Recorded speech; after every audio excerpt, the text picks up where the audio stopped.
Okay, let's go right into it. Hayom Katzar Satmer Rebbe. So, we're going to learn something very special today. I think I'm trying to find the pasuk inside that we want to discuss. But when you look at the minyan of mitzvahs of what we actually have in the parsha, so there really is only one chiddush in terms of halacha, another mitzvah in the minyan of mitzvahs, and that's that the Beis Din can't execute anybody on Shabbos. That's benagea to what's the in a halachic chiddush in terms of the minyan of mitzvahs in the parsha. But obviously, with every single parsha, there's a lot of other things that could be derived out of them. And we're gonna look today on something that reminds me of a moment that happened to me in 7th grade, and I remember clearly like it happened yesterday.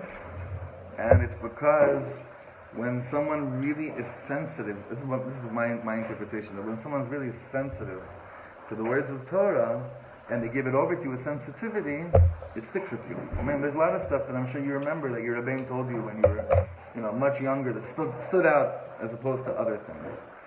And it's usually due to, what? Shaving? That Levian has to shave. That's what you learned. You're not a Levi. Why did they tell you? Is that why you shave? No. Because Avi Miller learned that Levian have to shave when he was young? Right. Okay. Anywho, let's get. I'm just going to share with you what this Rav had told us. I remember his name. I was going to a school, a yeshiva in Kfar Saba then. It's called the Mechina in Kfar Saba, and the rabbi's name was Rav Pniel. And he never was really big on Musar with anything, but there was one thing that he was it was very shocking. He didn't really care how much you learned, how much you listened, how much of a tzaddik you were. But the one thing that drove him crazy was that when the bell would ring and we would dash out of there, that freaked him out. You didn't pay attention, you didn't do your homework. It wasn't the biggest deal in the world. But that you run to play back then. What was the game? Oh yeah. Right, so for Israelis, the games were different. We had it was for some reason we all collected apricot seeds and then played with it. Margarine or gogoing? We call it margarine. I don't know. Ranana and Kfar Saba was gogoing. Yeah. That's not what else is gogoing. But you remember that, right? They still do it. You collect apricot, mishmashim seeds, and right. What else was very big? Gulot. You guys play with marbles? I don't know why that's such a big thing as well. Now marbles are back. Instead of archery, they're doing marbles now. And then, just to show you how we grew up, during the Gulf War, I remember the big thing was how many General Schwarzkopf cards did you collect? Meaning there was cards based on the war in Iraq. And it was like, did you get Tariq Aziz? I remember till today, because he was the defense minister of Iraq. If you got a Saddam Hussein, you were really, that was already, very much kaved. Anyway, we had a bunch of different things. So it must be that the game that we ran to was shtuyot, basketball. It doesn't matter what it was. But it really bothered him that we ran out from learning to play. And he would try to explain to us how it's really bad for our neshamas that we act like that. That we run the second is the tzultzul, the bell goes, and you run out of there. So we're going to see halacha inside, but it's really brought down in a very interesting way in our parsha, this whole inyan. We'll see a lot of interesting things here with the time that we have.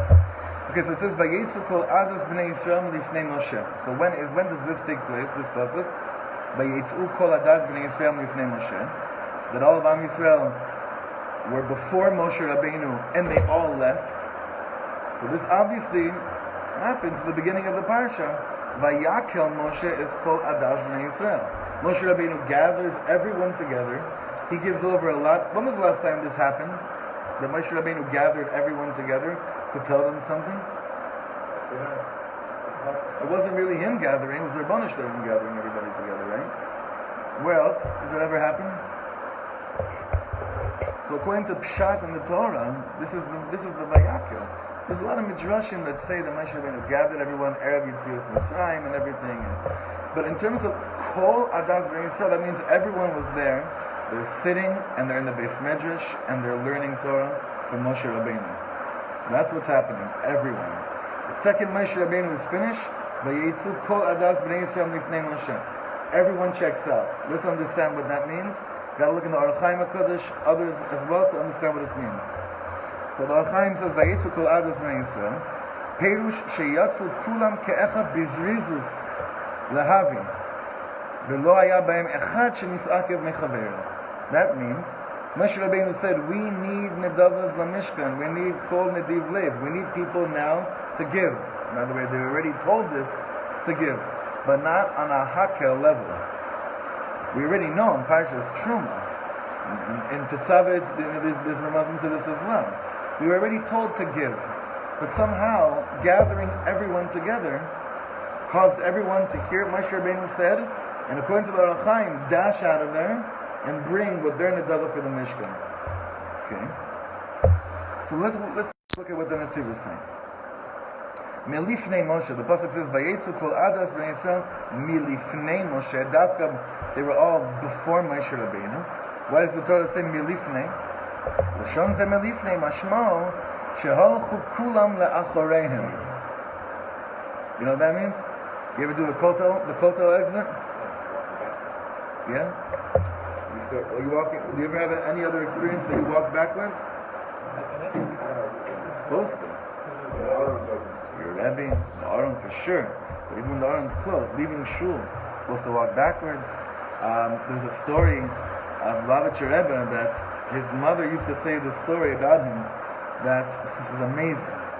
Every single time the Rebbe left his mother's house, I don't know if you ever saw this, he pretended that he was always busy like fixing pictures on the wall that were tilted or doing appliances, and his mother realized early on that if he would just walk backwards from her, she would tell him to stop right away, right? But he was so makbid on kibbud aim that he never even left his mother without walking backwards. So he pretended that he was busy with like rearranging wall furniture and stuff like that. That's how much he went to it. So when he says, the Netziv says, "Vayetzu kol adas b'Yisrael milifnei Moshe," they kept the status of lifnei Moshe while they were Vayetzu. So they got up, they heard what Moshe Rabbeinu was, maybe they didn't get up, hopefully they were standing, right? Hopefully, whatever it was. They were up, and as they're exiting to go and do what Moshe Rabbeinu was talking about, they kept the status of their walking backwards, leaving their Rav, leaving their Rebbe. It's interesting. I was watching this news article about Reb Chaim Kanievsky. Did anyone see this? Very interesting. They allowed cameras into Reb Chaim's, like a day with Reb Chaim Kanievsky, and he has people coming in and out of him non-stop all day long. I went with my brother a few years ago. We went. Did any of you ever see Reb Chaim? Did he talk to you about a beard? Right. So was it you? I'm sorry. Right. The Chicago guys. His Indian's beard. If you put your hand out, you're wearing a ring. He's like, he looks at you. He's like, it's not so big on rings. And watches he doesn't like either. Although I saw a story that Rav Elyashiv, he was Rav Chaim Kanievsky's father-in-law. Rav Elyashiv wore a gold watch on Shabbos and Yom Tov. So they asked him why. He said because it was a present from his parents, and mitzvahs kibud av would outweigh it. But anyway, but the way the rush of people going in and out of Chaim Kanievsky, the ones that understand what they're standing in front of, they leave backwards. But the inyan here is that no one runs out. No one runs out. We're going to see that. It seems that that's what's going on in our thing, that the people are running out. They get shoved out, right? But they don't on their own get out of here, right? So again, the Netziv, l'shon ze melifnei mashmo she'olchu kol machoreim. Perush hakasuv kan yosef b'chol makom. Why does it dafka over here? There's an inyan that's mudgash, that's emphasized here. Mishum debekam mekomos diber lifnei talmidim u'mekablim Torah mimoshe upshita she'asukim. So it says over here that there were other times where Moshe Rabbeinu spoke to Talmidim that were receiving Torah from Moshe Rabbeinu, and they walked out. Kavadik. Aval kan shediber im kol ad edas bnei Yisrael tzarich leodia shekulam na'agu bezeh hakavod v'hamayla. The Netziv says the Torah is going out of its way to let us know the awareness of Am Yisrael, all of Am Yisrael, The dafka, this is a moment that everyone is before Moshe Rabbeinu. So you might think, oh, some of the Mavinim, some of the greater ones, they know to walk backwards. No. Something was instilled within Am Yisrael in this moment, and each person in Am Yisrael took it upon themselves. I don't know if they took it upon themselves. It's interesting to know what you're inspired in them to know. This is how you part from a Talmid Chacham. This is how you walk up. By the way, I saw this. I was in the Ohel the other last 2 weeks ago, in by the Rebbe's, and that was very interesting over there. How when you leave that Ohel, the room, you walk backwards. You walk out. You ever see it? Have you ever been there? Okay. I saw something by the Tzur Hamor also. The Tzur Hamor, I wanted to bring to you who that is. Rabbi Avram ben Yaakov Sva. He's one of the Gerushei Sfarad. He was one of the Yidden that was expelled with in the Spanish Inquisition. And he says something very interesting. It's not exactly shaykh to our inyan, but I find it very interesting. It says, Vayetzu kol adas b'nei Yisrael, smeichim betovei lev. It was a big simcha when they left. Why? Al shenisbasru bekaparas avana egel b'nidlas hamishkan. Because they realized Hashem really forgave us. He's giving us a kapara through the nidavas of the Mishkan to the chaper on our sin, which, again, according to chronology, is really hard to figure out if it happened last Shabbos, even though it's written last Shabbos, or that it happened, according to some days, 5 parshias ago. Whenever it is, imagine the Yid that wasn't sure that Hashem really forgive me or not, and they're walking out here saying, they go out sameach v'tov lev. Just like they were mourning when they heard when Hashem said, I'm not going to continue with you guys. You guys messed it up. So here, kach salchu b'tzavas hamishkan lahashra shchinaso benehem. There was such a simcha that they had through this inyan of what they found out. Ubifrat anashim shepirku nizmei hazav lisnadev lavodas ha'egel.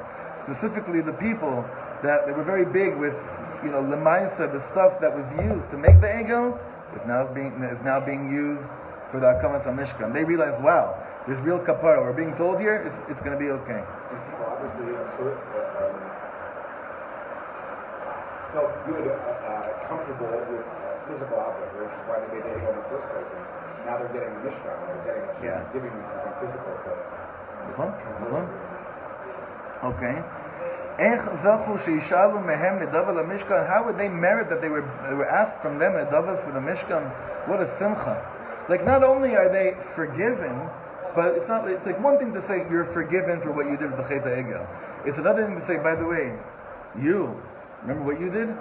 You know how to. You have some inyan, like you're saying. I need to use those same kochos now for the kedusha. So they're feeling. I think that's what you're saying. Exactly. Yeah. It took this terrible thing they did, and Hashem was almost saying to them, I get you want to interact with the physical, you're in the Olam HaGashmi, I'm giving you the Mishkan, right? It's like the story of the Baal Shem Tov when he comes to a city, and he can't daven, and he turns to his Rebbe, he says, I need to find 10 ganavim. You know this story? I need to find 10 thieves. They know how to get their way through locked gates. There's a lot of locked gates in Shemayim. I need to daven with 10 ganavim because they know how to get through locked gates. Like, using the kochos in a way that can be used now to talk.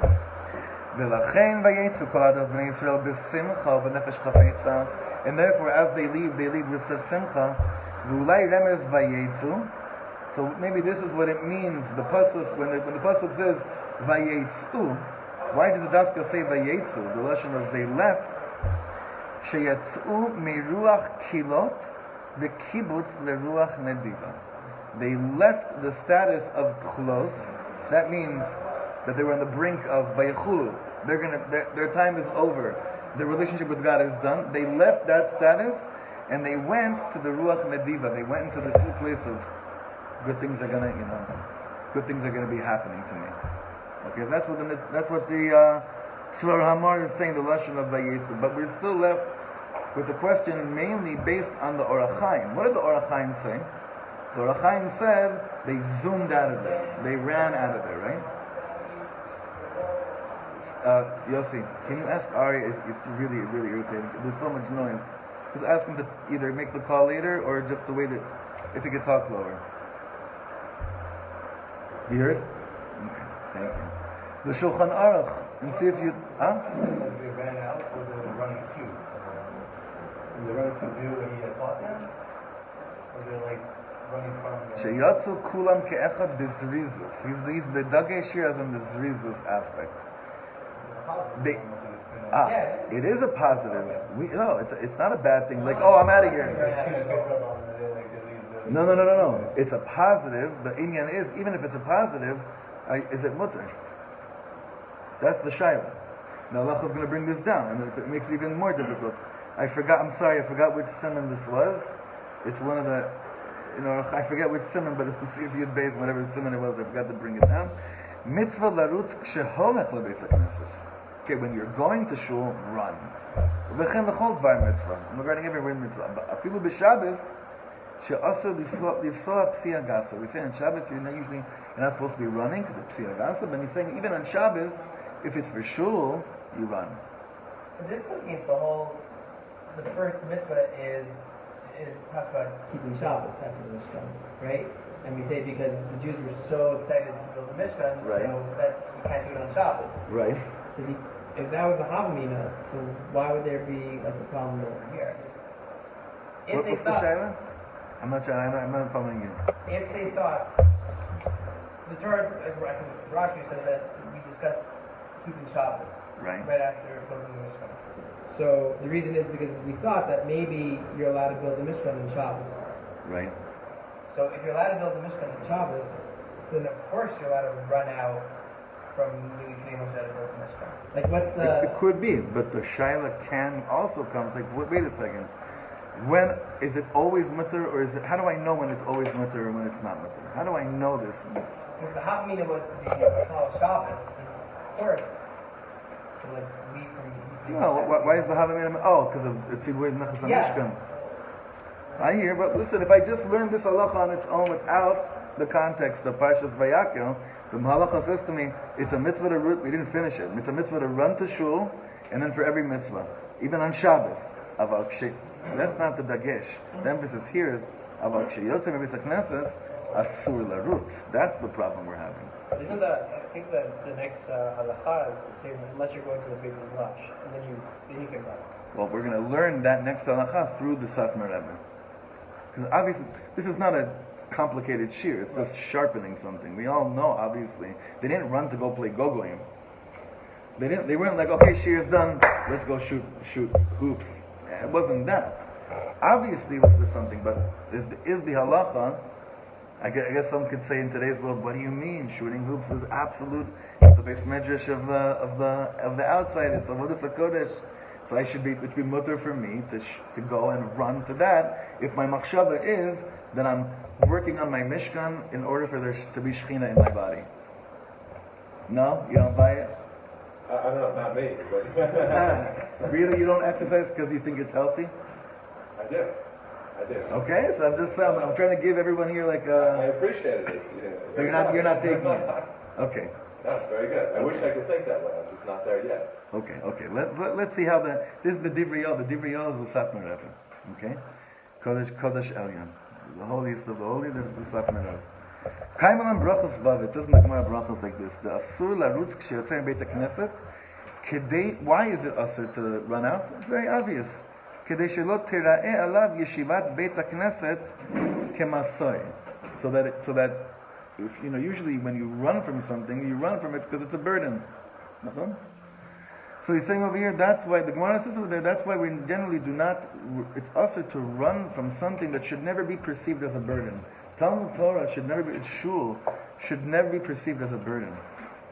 Aval hayotze lidvar mitzvah mutar larutz. But of course, like the next halacha, but leaving for a dvar mitzvah, of course it's mutar. ולפי זה יש לומר כי כוונת הכסף לא דיינו. כי אף על פי שבני ישראל בית מדרש של משה היו עומדים, the Torah is letting us know that of course, even though in the base midrash of Moshe everyone was standing, meaning they were there, they were receiving, they were learning, בוודאי שאף מי שיצא משם כדי ללכת ללמוד בביתו, לא היה נחשב כיוצא לדבר מצווה שמותר לו לרוץ, לא היה נחשב כיוצא לדבר מצווה. What does it say over here? The Satmer Rebbe. Does anyone understand? It's pretty simple Hebrew. Just keeping everything in context so far, right? Again, the kavanah of the Torah to letting us know that even though Bnei Yisrael were in the Beis Medrash of Moshe Rabbeinu and they were standing there, for sure whoever left from there, they went in order to go and learn Torah in their house. But he says over here, Lo ya nechshav ki yotzei bar mitzvah, shemutar lo larutz min beit hakneset, sharei eino dome limudu bebeiso, lema sheshama Moshe mipi Moshe. So this is what's interesting over here. It seems he's wondering over here. Did they go and leave the Beis Medrash of Moshe Rabbeinu to go and learn this at home? Or did they go and run to do a mitzvah? What do you think would be the difference between the two? Is it mutter to run out of the Beis Medrash of Moshe to go and learn what he said in your home? More than if you ran out of the Beis Medrash of Moshe Rabbeinu to go and mekayim the mitzvah, what he said? Big difference. Very big difference. And Kyle said. So if you're running from one level of learning, which is much higher, to a lower level of learning, then you're not running. If you run to do Maaseh, he calls the Maaseh. So look at this. This is what the Satmer Rebbe is just basically making sure that no one has a chashash that a yid went from the. He basically left Moshe Rabbeinu's Beis Medrash and said, let me go learn this at home. Why would it be said? If you're saying that he's learning himself at home, and he's going home in order to teach it to the other people at home. No one was home. It's true. That's exactly the point. In other cases, that may be the case. I probably would say it's mutter. Kol adas b'nei Yisrael. There's no one to go home. Everyone was there. Everyone was in the Beis Medrash. But it's a very good shayla if the context was different. Did we just learn that they all left to give Nadava? That's the point that he's trying to make. No, but if we learned that they all left to give Nadava, why is it saying that some people The pasuk doesn't say that. That was the perush of the Tzur Hamar. Again, we're mafshit the pshat of the pasuk. The pasuk just says Vayetzu kol adas bnei Yisrael lifnei Moshe. It doesn't say that. We don't know why they left. It doesn't say what. Listen, we have all the Rishonim and Achronim that help us understand this Yetzia. Why? Because it went straight to Nedavas HaMishkan. That's just based on Risad or hachayim. There are Rashis on this to help us understand it. From the pshat of the pasuk, it's not like that. It's Vayetzu. They left. Okay, let's finish up over here. שהראינו דומה לימודו בבייסו למה ששם מפי משה, מודיענו הכסוף, שאפילו הכי יצאו כל עדס בני ישראל מפני משה, וכמו שכסוף אור החיים הקדוש לפרש, שיצאו בזריזוס להבי, ולא היה בהם גם אחד שנסעקב. So the Or HaChaim uses a word here that really is what the Satmer Rebbe is basing it on. What's the word of the Or HaChaim that helps us understand or come to the conclusion that we come to? Lehavi. Now, in other contexts of Vayakhel, lehavi is referenced to bring the children. Litain schar lemevi'ein. Here, lehavi is literally taking Torah learning and implementing it into Maisa immediately. But without the Or HaChaim's word over there, lehavi, it'd be very difficult for us to know what exactly is being referenced over here. Titma. He wonders, how would it be mutter for them to leave with such chipazon, with such haste from the Beis Medrash of Moshe?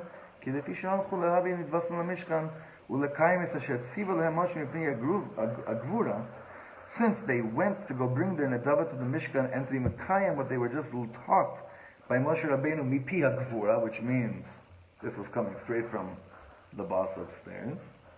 Therefore, they're allowed to run.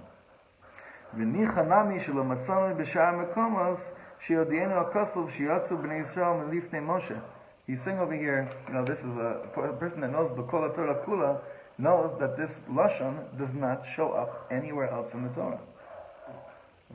Obviously, this is the Gedolim. They're like, wow, wait a second, interesting Lashon. We read it, that's what happened. The tzaddik reads it and be like, I don't recall this language anywhere else in the Torah. Because maybe there were other times that they were standing before Moshe Rabbeinu. But the Vayetzu language has a running out connotation. And if it's brought out here, Vayetzu, the tzaddikim are trying to make sure, wait a second, no one should ever derive from here that it's okay to run out of what the tzaddik is saying. And since it's saying over here, since it's being said over here, the Satmer Rebbe felt a dagesh, emphasis to say, listen, when is it mutter to run out? Even according to the halacha, it still needs birur. What's the clarification that's still needed after you learn the halacha? What's really considered a dvar mitzvah and what's not? You could say, going to learn it again in your house would be considered a dvar mitzvah. Is it? Not if you're in the Beis Midrash of Moshe Rabbeinu, and not if everyone is there. You understand why there's such a deal? It's all relative. Nachon. That's a big mussar there. When you're going to a tzaddik and getting mussar from a tzaddik, and how long you let it sit inside, and how long you just go and implement it immediately. I felt like when we were on that bus from Rav Kluger to Rav Ginsburg, time stood still. Yeah. I felt like we all walked out of there, if not literally walking backwards. I felt like that whole bus ride was like a walking backwards, though, because so much was happening over there that you need.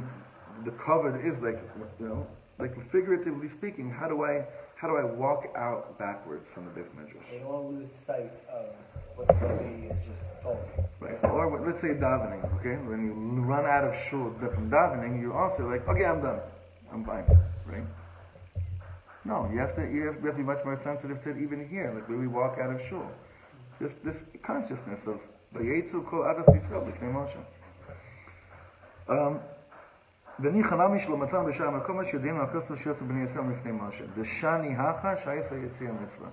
So again, if you know that right now Yehudit Elias needs a ride, right now she's waiting outside in the rain, right? Yes, you run out of here. But that's usually not the circumstances by which we leave shul.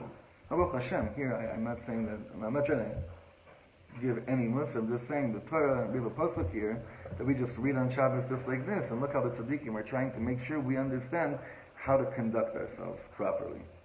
So I felt like that was a very, very important inyan.